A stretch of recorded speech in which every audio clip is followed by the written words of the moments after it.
Shallallahu Alaihi Wasallam, pada keluarga, sahabat, dan insya Allah pada kita sekalian.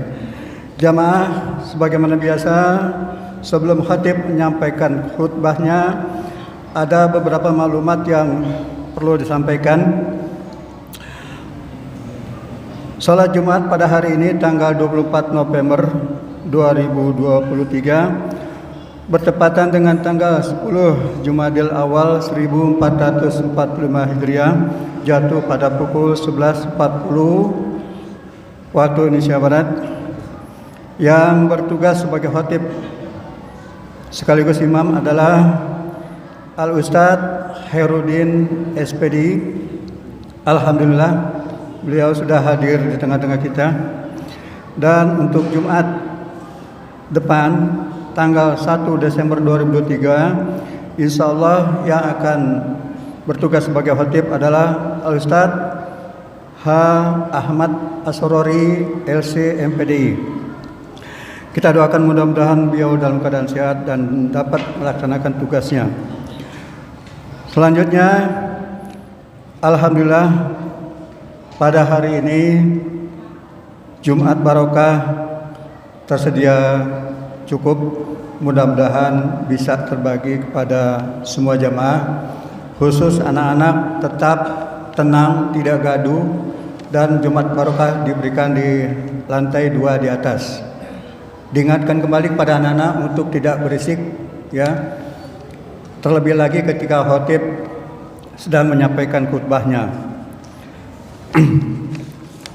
Berikutnya saya sampaikan laporan keuangan sepekan Masjid At-Taqwa Harapan Baru Regensi periode 18 November sampai 24 November 2023. Saldo awal pertanggal 18 November Rp1.179.200.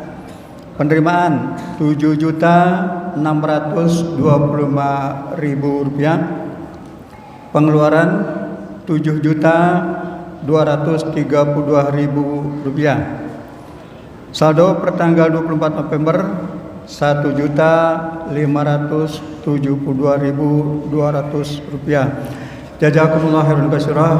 Mudah-mudahan segala infak sedekah yang Bapak-bapak sampaikan senantiasa mendapat ridho Allah Subhanahu wa taala dan dicatat sebagai amalan terbaik insyaallah di yaumil kiamah nanti. Selanjutnya saya sampaikan kegiatan-kegiatan di Masjid At-Taqwa Harapan Baru Regensi. Seperti yang sampaikan bahwa salah satu program unggulan Masjid At-Taqwa adalah khitanan massal yang insyaallah akan dilaksanakan pada tanggal 24 Desember 2023. Sampai hari ini masih memberikan kesempatan kepada jamaah yang memiliki anak atau cucu untuk bisa mendaftarkan sebagai peserta yang akan dihitan. Informasi berikutnya yaitu tentang informasi pemulasaran Masjid At-Taqwa Harapan Baru Regensi, yang dimaksudkan jika para jamaah ada yang terkena musibah, dalam hal ini kematian, Masjid At-Taqwa telah memfasilitasi kepengurusan jenazah, baik memandikan, kafankan, menyolatkan ataupun memakamkan. Untuk informasi lengkapnya bisa dilihat di papan pengumuman di pintu masuk masjid. Bisa menghubungi Bapak Jumiran dan Pak Agung. Informasi selanjutnya,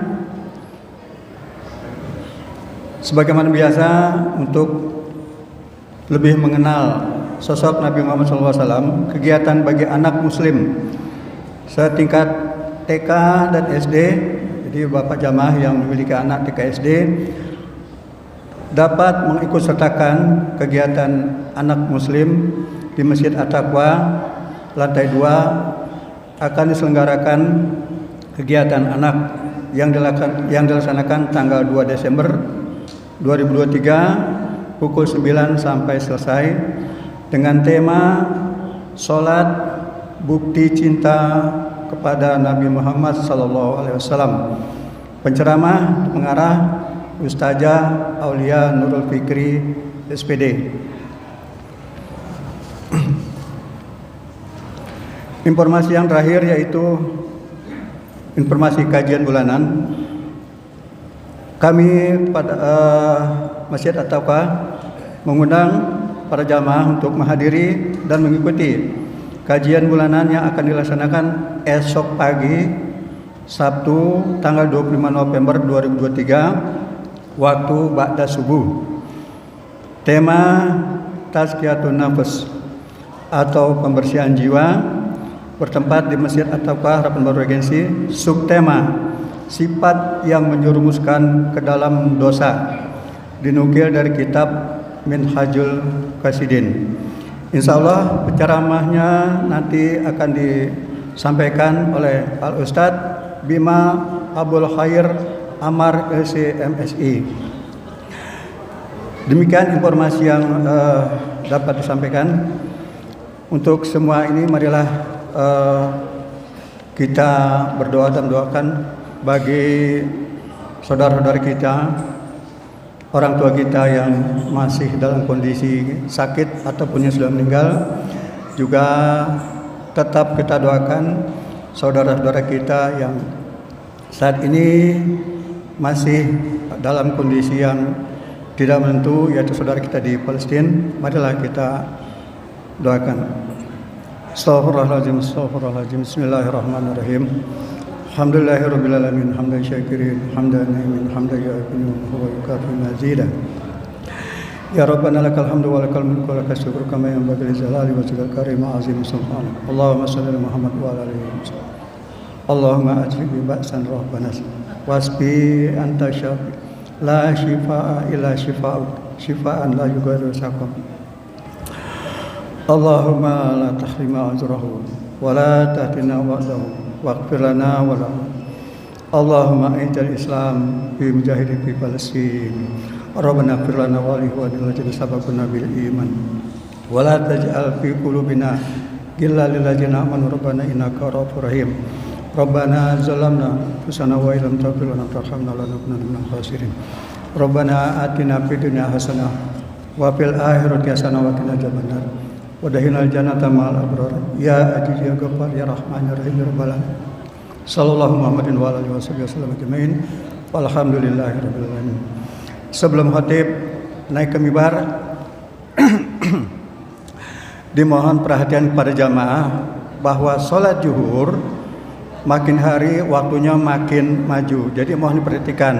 Kalau Bapak baru hadir hari ini sementara khatib sudah naik, percuma saja Pak, karena malaikat yang mencatat kehadiran di masjid itu ikut mendengar khutbah.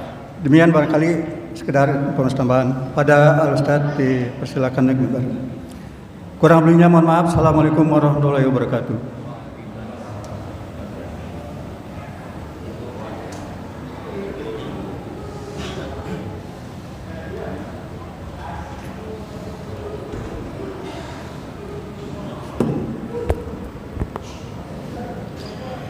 Assalamualaikum warahmatullahi wabarakatuh.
Alhamdulillah alladzi alafa baina qulubina fa asbahna bi ni'mati ikhwana. Asyhadu an la ilaha illallah wahdahu la syarikalah wa asyhadu anna Muhammadan abduhu wa rasuluh. Allahumma shalli wa sallim wa barik ala nabiyyina Muhammadin wa ala alihi wa sahbihi wa man tabi'ahum bi ihsanin ila yaumiddin. Amma ba'd. Ayyuhal hadirun, usikum wa nafsi bitaqwallah wa ta'atihi la'allakum tuflihun. Qala Allah Ta'ala fil Qur'anil Karim, a'udzu billahi samil alim minasyaitonir rajim.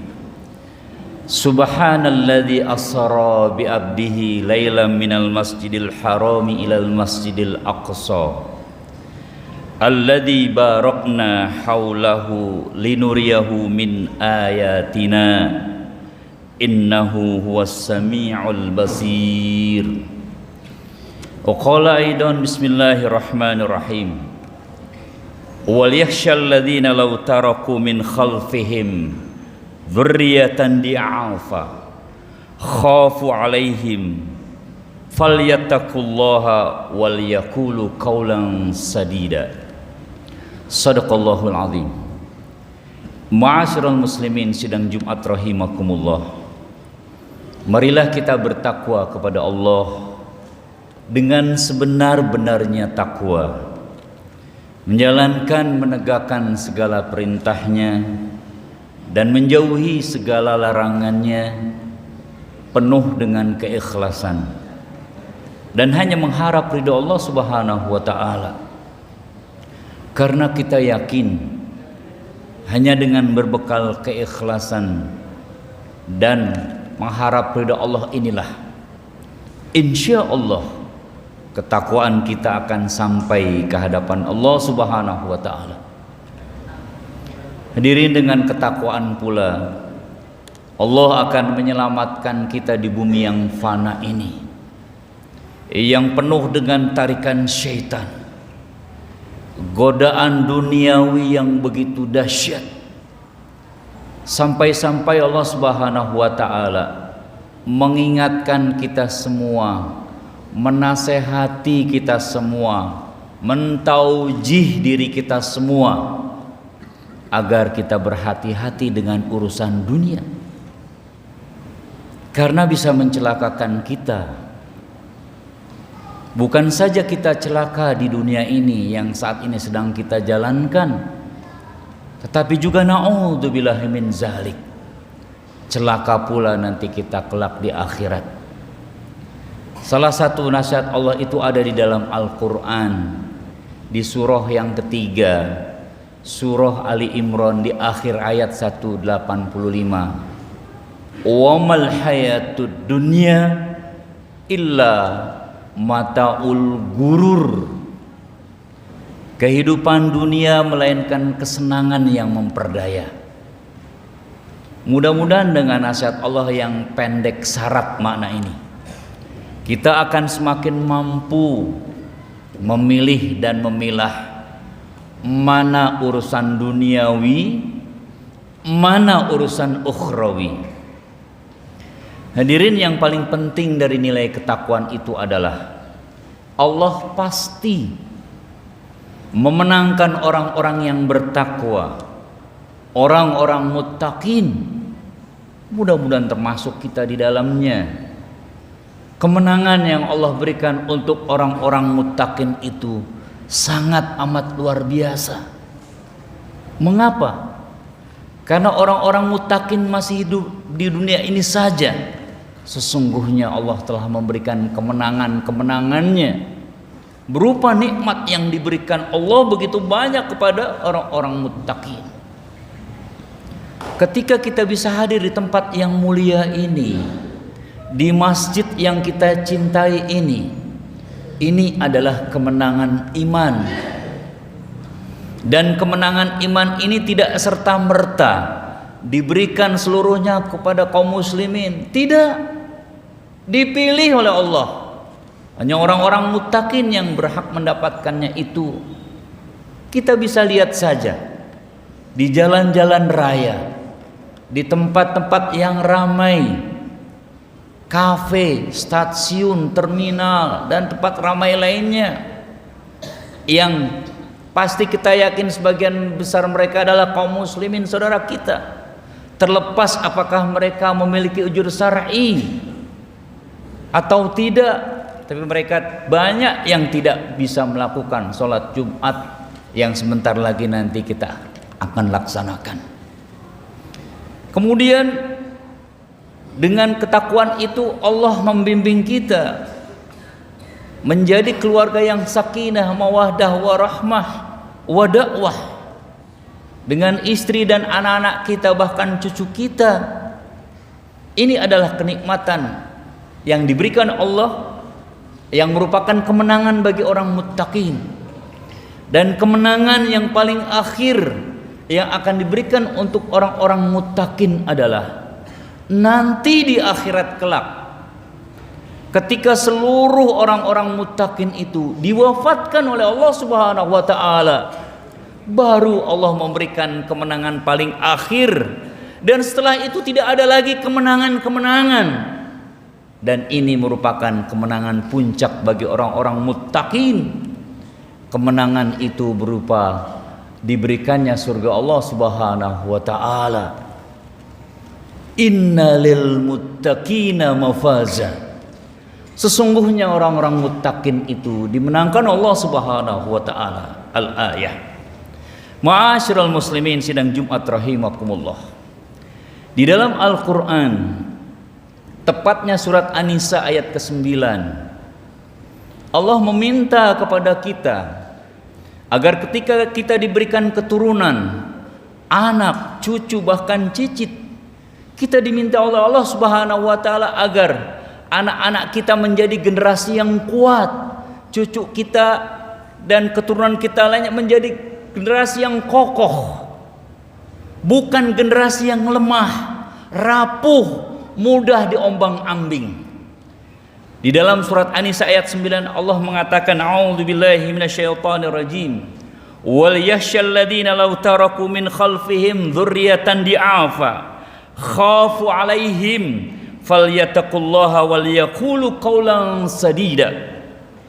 Wal yakhshal ladzina law taraku min khalfihim dzurriyyatan di'afa khafu 'alaihim. Dan hendaklah takut kepada Allah orang-orang yang sekiranya mereka meninggalkan keturunan yang lemah di belakang mereka. Mereka khawatir terhadap kesejahteraannya.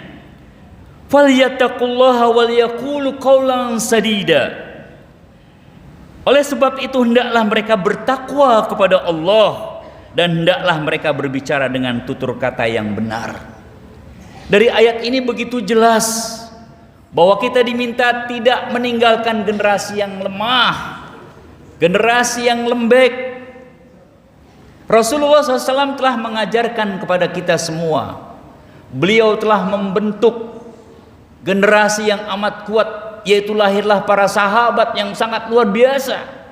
Bahkan 2 generasi Rasulullah sendiri yang mengatakan adalah generasi yang terbaik di zaman. Kata Rasulullah, sungguh umat Islam, generasi yang terbaik di zamanku dan setelahku, yaitu zaman para sahabat, 4 sahabat mulia, Abu Bakar, Umar, Utsman, dan Ali. Kemudian setelah itu generasinya umat Islam mulai redup. Oleh sebab itu diminta kita untuk kembali bagaimana ketika kita diberikan keturunan, anak cucu, kita membentuk keturunan kita menjadi generasi yang terbaik, generasi yang kuat. Bahkan para salafus soleh pun pernah melakukan itu. Di Iran dulu telah berkuasa seorang anak muda, Tikrit tepatnya. Kemudian anak muda ini sudah cukup umurnya, tapi dia tidak mau menikah. Lalu pemuda ini ditawarkan oleh saudaranya. Siapa pemuda ini? Pemuda ini bernama Najmuddin Ayyub. Sudah cukup umurnya tapi tidak mau menikah juga. Akhirnya saudaranya menawarkan, karena pemuda ini seorang yang terpandang, dipilihkanlah gadis yang terpandang pula. Selain itu kaya raya, cantik, tidak tanggung-tanggung, anak sultan ditawarkan kepada pemuda ini. Tapi Najmuddin Ayub menolak. Kemudian ditawarkan kembali gadis yang hampir sama, anak menteri sultan, terpandang seluruhnya. Tapi lagi-lagi dia ditolak. Kemudian saudaranya mengatakan, apa yang kau cari? Najmuddin Ayub berkata, yang cukup panjang dalam bahasa Arab, yang artinya, aku menginginkan wanita salehah yang akan menggandeng tanganku menuju jannah dan akan melahirkan anak yang ia didik dengan baik hati hingga menjadi seorang pemuda dan kesatria yang akan mengembalikan Baitul Maqdis ke dalam pangkuan kaum muslimin.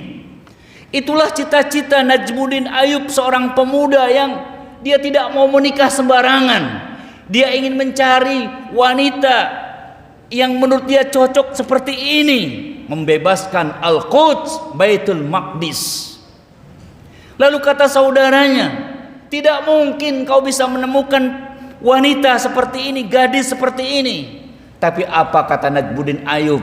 Wahai saudaraku, insya Allah kalau kita ikhlas memohon kepada Allah dengan penuh kesabaran, pasti Allah akan memberikan apa yang akan kita minta.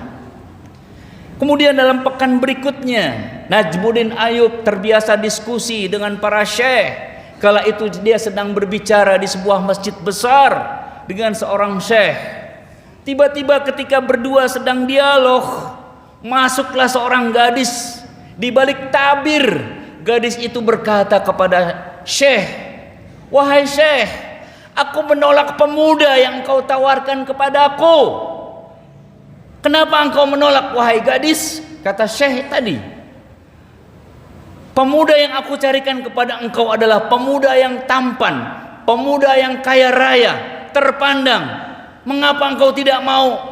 Wahai syekh, aku menginginkan pemuda yang saleh, yang akan menggandeng tanganku menuju jannah dan akan melahirkan anak yang ia didik dengan baik hati hingga menjadi seorang pemuda dan ksatria yang akan mengembalikan Baitul Maqdis ke dalam pangkuan kaum muslimin. Kata-kata ini didengar persis di samping Najmuddin Ayub. Hari itu juga Najmuddin Ayub mengatakan, wahai syekh, inilah pilihan gadis saya syekh. Sekarang juga engkau nikahkan saya kepada gadis itu. Lalu syekh ini menasihati kembali, wahai Najmuddin Ayub, ini gadis biasa, gadis miskin. Tidak wahai syekh, walaupun dia miskin, dia solehat, dia mempunyai cita-cita yang tinggi, cita-cita yang kuat sama denganku, agar anaknya bisa membebaskan Al-Quds, Baitul Maqdis.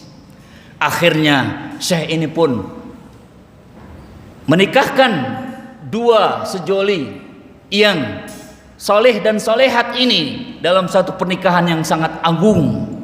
38 kemudian tampillah seorang pemuda buah dari pernikahan ini. Siapa dia? Salahuddin Al-Ayyubi. Dialah yang telah membebaskan Al-Quds, Baitul Maqdis. Ma'asyiral muslimin, sidang Jumat rahimakumullah, Najmuddin Ayub telah berniat bagaimana kelak anaknya lahir menjadi generasi yang kuat, generasi yang kokoh, bukan saja soleh pintar, tapi mampu menyelamatkan Al-Quds, Baitul Maqdis. Ma'asyiral muslimin, sidang Jumat rahimakumullah, mengapa Najmuddin Ayub begitu peduli dengan Baitul Maqdis? Karena memang ini adalah bukan sembarangan, ini masalah akidah yang saat ini sedang dikuasai oleh musuh-musuh Allah. Wabil khusus kali ini dikuasai oleh Zionis Israel, Yahudi laknatullah alaih. Dulu juga dikuasai, tapi Najmuddin Ayub membebaskan. Persis seperti Umar ibn Khattab ketika membebaskan Baitul Maqdis dari tentara salibis. Umar ibn Khattab dan Salahuddin Al-Ayyubi ketika membebaskan tidak ada pembantaian, tidak ada intimidasi. Bahkan keduanya memerintahkan begitu damainya 3 agama yang bercokol di Palestina kala itu, Yahudi, Kristen, Muslim, beribadah dengan tenangnya, damainya, dipimpin oleh kaum muslimin, Umar ibn Khattab, Salahuddin al-Ayyubi. Tapi setelah itu terjadi pertumpahan darah ketika saat ini Palestina dikuasai oleh orang-orang yang tangannya kotor, kelompok manusia yang pernah dikutuk oleh Allah menjadi kera, Zionis Israel, Yahudi laknatullah alaih. Dan ini adalah masalah akidah. Allah Subhanahu wa taala menyatakan dalam surat Al-Isra ayat pertama, Subhanalladzi asra bi abdihi lailan minal masjidil harami ilal masjidil aqsa alladzi barakna haulahu linuriyahu min ayatina innahu huwas samiul basir. Ini masalah keimanan, tidak sembarangan. Maka kita sebagai kaum muslimin harus juga peduli dengan Baitul Maqdis Al-Aqsa. Minimal ada doa yang kita ungkapkan ke hadapan Allah Subhanahu wa taala. Salah satu kita peduli, kita sisipkan doa kita di tengah-tengah selesai sholat fardu. Insya Allah doa kita akan menembus al-ars dan Allah akan mengabulkan doa kita, dan akhirnya insya Allah kaum muslimin akan bisa sholat kembali di Baitul Maqdis Al-Aqsa yang merupakan kiblat umat Islam yang pertama. Ma'asyiral muslimin sidang Jumat rahimakumullah, kita yakin Al-Aqsa akan kembali kepada pangkuan kaum muslimin. Aqulu qauli hadza wastaghfiruhu innahu huwal ghafurur rahim.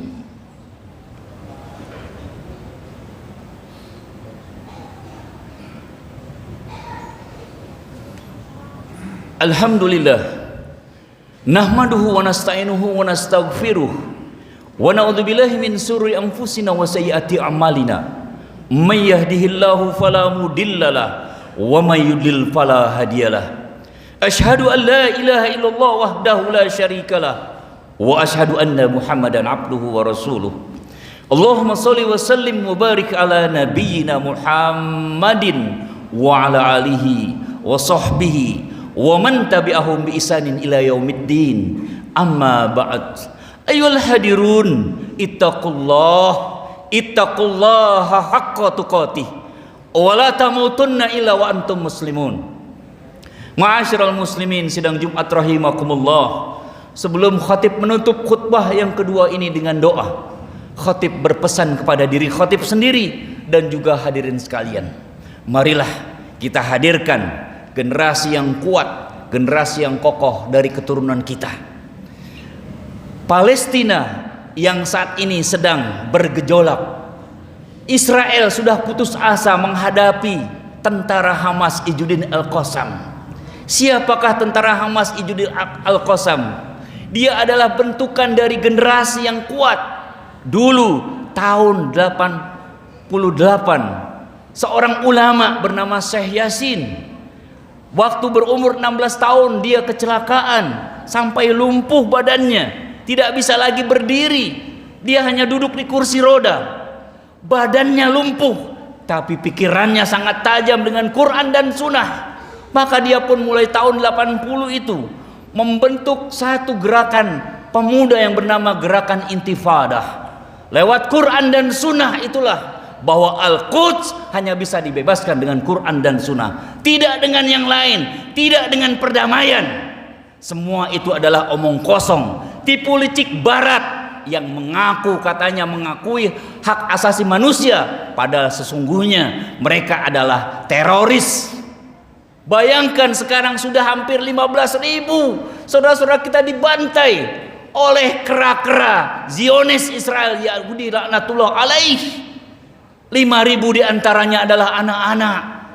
Kita tidak mampu ke sana, tetapi tadi khatib mengatakan hanya dengan doa, insya Allah saudara-saudara kita Izzuddin Al-Qassam akan membebaskan. Sesungguhnya mereka sudah putus asa, kalah berperang Israel. Mereka tidak mampu melumpuhkan Hamas. Justru mereka buat satu skenario kebohongan, dicari-cari, katanya Hamas bersembunyi di rumah sakit, maka dibombardirlah. Termasuk rumah sakit Indonesia yang dibangun oleh kita semua dibombardir habis. Terakhir hadirin, Masya Allah, diberikan waktu 4 jam, dikosongkan rumah sakit Indonesia, bahwa Israel Zionis akan masuk tentara-tentara terkutuk itu. Ketika mereka keluar, pasien, dokter, itu mereka menembakkan peluru-peluru, sama juga membunuh para pasien, orang tua, anak-anak yang tidak berdaya. Memang mereka pengecut semuanya. Kalau kita melihat video-video yang beredar, mereka sangat takut terhadap kaum muslimin. Mereka takut dengan teriakan takbir, teriakan amin, mereka takut. Apalagi berhadapan dengan Izzuddin Al-Qassam. Untuk itulah kita patut mendoakan saudara-saudara kita sekali lagi, agar insya Allah kita yakin Baitul Maqdis akan kembali ke pangkuan kaum muslimin. Wallahu alam bisawab. Mari kita berdoa pada Allah Subhanahu wa taala. Mudah-mudahan Allah kumpulkan kita kepada kumpulan orang-orang muttaqin. Astaghfirullahaladzim, astaghfirullahaladzim, astaghfirullahaladzim. Allahumma ighfir lil muslimin wal muslimat wal mu'minin wal mu'minat al ahya'i minhum wal amwat innaka qaribum mujibu da'wat ya qadiyal hajat. Rabbana zalamna anfusana wa illam taghfir lana wa tarhamna lanakunanna minal khasirin. Rabbana la tuzigh qulubana ba'da idh hadaitana wa hab lana min ladunka rahmah innaka antal wahhab. Rabbana hab lana min azwajina wa dzurriyyatina qurrata a'yun waj'alna lil muttaqina imama. Rabbana hab lana min azwajina wa dzurriyyatina qurrata a'yun waj'alna lil muttaqina imama. Allahumma ansur mujahidina fi Palestin. Allahumma ansur mujahidina fi Gaza. Allahumma ansur mujahidina fi Al-Aqsa. Allahumma ansur mujahidina fi Baitul Maqdis. Allahumma ansur mujahidina fi Al-Quds. Allahumma ansur mujahidina fi kulli makan wa kulli zaman. Allahumma aizul Islam wal muslimin. Allahumma aizul Islam wal muslimin. Allahumma aizul Islam wal muslimin. Rabbana atina fid dunya hasanah wa fil akhirati hasanah wa qina adzabannar. Subhana rabbika rabbil izzati amma yasifun wa salamun alal mursalin walhamdulillahi rabbil alamin. Aqimis salah.